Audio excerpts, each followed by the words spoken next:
Welcome to your favourite YouTube channel mister SPSR। और आज हमारे फिजिक्स के लिए एक नया चैप्टर स्टार्ट कर रहे हैं, लाइट। लाइट में दो पार्ट है, धूम 1 धूम 2। धूम 1 में आता है रिफ्लेक्शन, धूम 2 में आता है रिफ्रैक्शन। रिफ्लेक्शन तो तुमने बचपन से पढ़ा है क्लास 6 से। आज मैं तुम्हें रिफ्रैक्शन के बारे में कुछ बताऊंगा, इंट्रोडक्शन। और उसके कुछ लॉज भी होते हैं, जैसे लॉज ऑफ रिफ्लेक्शन होता है, ऐसे ही लॉज ऑफ रिफ्रैक्शन भी होते हैं। रिफ्रैक्शन भी एक प्रैक्टिकल अप्रोच है जो तुम अपनी डेली लाइफ में देखते होगे। कभी तुम जब नहाते होगे तो तुमने कभी ध्यान से देखा होगा कि जैसे बाल्टी को बाहर से देखो तो इतनी ऊंची लगती है, बट इसमें अगर पानी भरा है और अंदर से झांक के देखोगे तो इसकी बॉटम तुम्हें थोड़ी सी ऊपर दिखाई देगी। यानी ऊपर से देखोगे तो तुम्हें लगेगा इसकी गहराई कम है, जबकि गहराई कम नहीं होती, बाल्टी उतनी ही होती है। और ये टेक्निकल प्रॉब्लम जो आती है वो रिफ्रैक्शन की वजह से आती है। यहाँ रिफ्रैक्शन अपना रोल बना रहा है।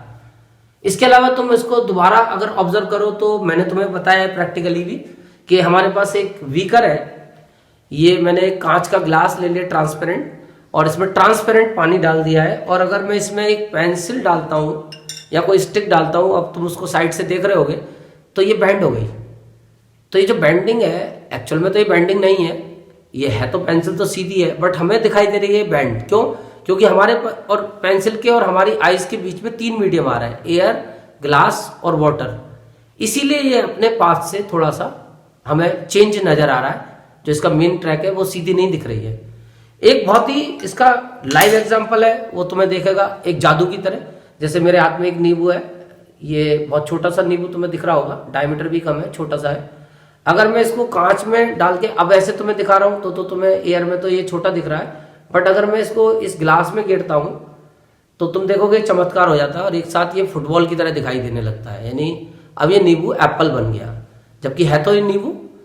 बट क्या हो रहा है कि अब तुम जो इसको देख रहे हो तो बीच में एयर के बाद ग्लास, ग्लास के बाद वाटर, यानी कई सारे मीडियम के थ्रू लाइट पास हो रही है, इसीलिए चमत्कार दिख रहा है। तो ये रिफ्रैक्शन इसीलिए एक प्रैक्टिकल अप्रोच है जो कि हमें देखनी पड़ती है। अब इसका मतलब सीधा सा होता है एक वर्ड का, बेंडिंग। यानी लाइट की रे जब चलते चलते चलते चलते जहां मीडियम चेंज होता है और वो अपना रास्ता बदल देती है, उसी को हम बोलते हैं refraction.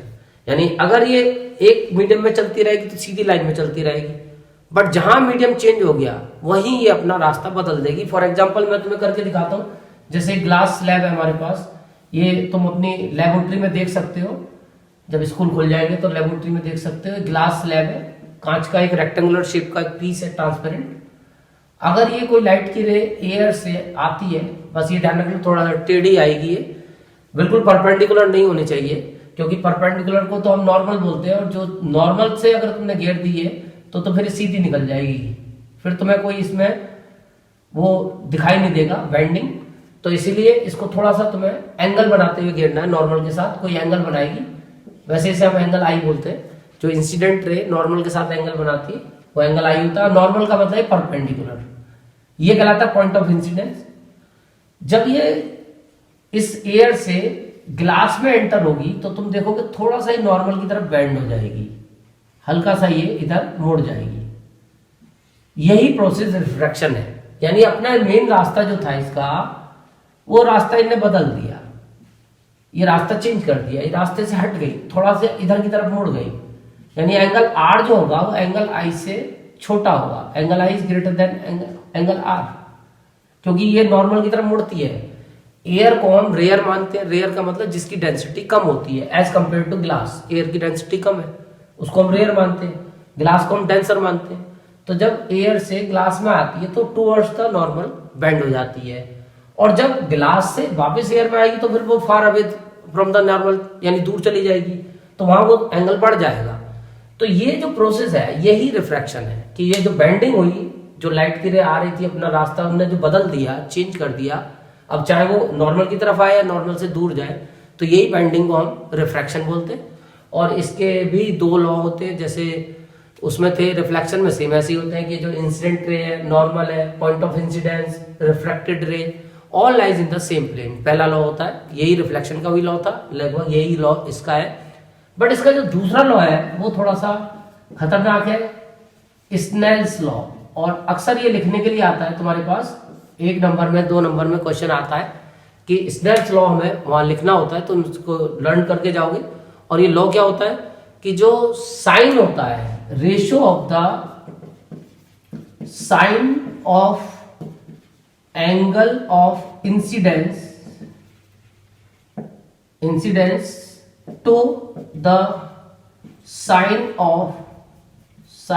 Of angle of refraction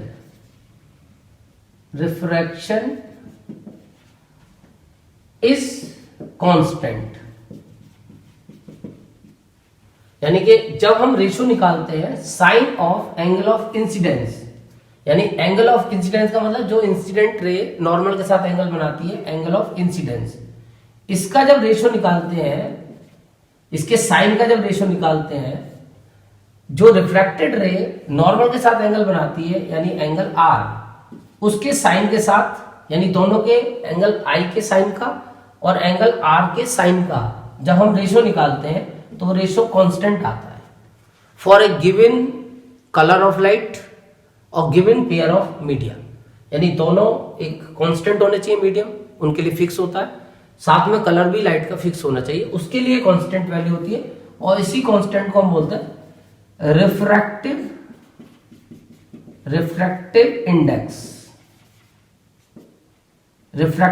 index.